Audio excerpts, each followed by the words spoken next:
السلام عليكم ورحمة الله. ازيكم يا حبايبي؟ عاملين ايه؟ يا رب تكونوا بخير. النهارده يوم جديد وفيديو جديد. فيديو النهارده بقى هقدم لكم كده وصفة البفتيك يعني للحوم، بمناسبة يعني ان العيد الكبير جاي علينا اهو. كل سنة وانتم طيبين. فمحتاجين وصفات كتيرة كده وتغيير لنوعية اللحوم. ان شاء الله تعجبكم الوصفة دي. الفيديو ده اصلا يعني مصور قبل كده، فيديو قديم قوي عندي، فقلت انزله لكم اليومين دول وان شاء الله يعجبكم. ما تنسونوش بقى في اللايك وفي الشير واشتراك في القناة. ولو انت لسه جديدة اول مرة تشوفي قناتي، فضلا وليس امرا تشتركي معانا في القناة وفعلي زر الجرس على الكل عشان توصلك كل الفيديوهات.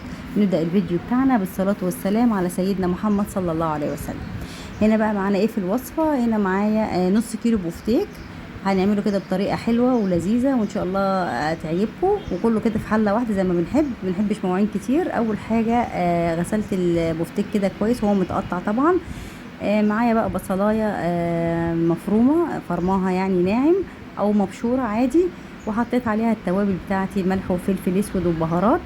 وتبلت كده فيها البفتيك زي ما انتم شايفين، وهسيبه بقى كده شويه على جنب لغايه ما ياخد شويه من التتبيله. بعد كده هجيب عندي طاسه كده، هحطها على النار واحط فيها معلقه سمنه.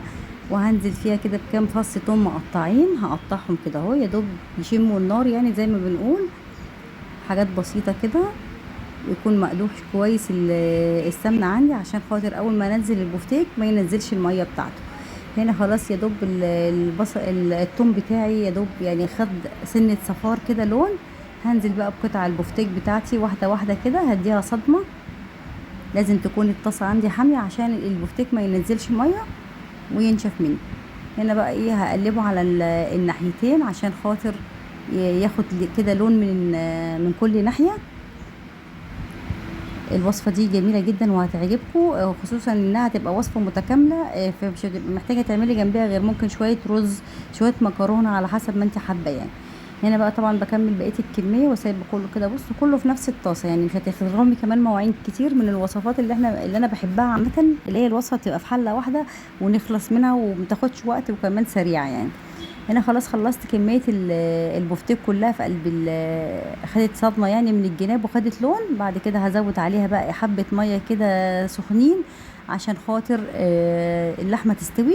هغطي عليها واسيبها لغاية ما تستوي اللحمة عندي.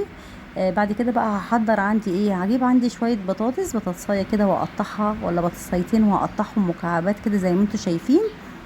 وهاخدهم هحمرهم في الزيت، هديهم كده تحميرة يطلعوا بقى بالشكل اللي انتوا شايفينه ده كده. دي اول حاجه جهزناها على بال ما اللحمه تستوي.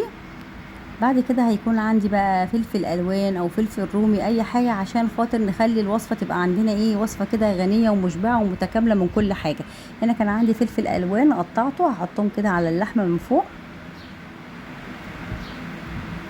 طبعا اللحمه كده قربت تاخد السوا بتاعها يعني. بعد كده هنزل عليها بالبطاطس عشان خاطر البطاطس كده كده مستويه. والفلفل الالوان انا مش عايزاه يبقى مهري، انا عايزاه شكله يبقى لسه باين برضو محتفظ بشكله. فهحطه قبل ما اللحمه يا دوب تبقى اخر غلوه ليها وتستوي. فكده خلاص الوجبه عندي بقت جاهزه، نقدمها بقى في سيرفيس كده حلو.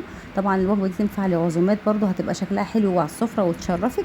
نعمل بقى جنبها شويه رز، شويه مكرونه، وتبقى عندنا اكله كامله ومتكامله. وبصوا شكل الطبق يفتح النفس كده وحاجه جميله. لو وصلتوا معايا لغايه دلوقتي وعجبكم الفيديو، ما تنسوش يا حبايبي لايك وشير وتشتركوا معايا في القناه.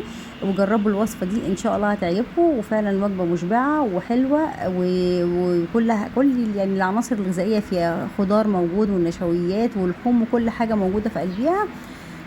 ان شاء الله تعجبكم، جربوها وقولوا لي رايكم ايه في الكومنتات. اشوفكم على خير ان شاء الله الفيديو الجاي. شكرا حبايب قلبي ومع السلامه.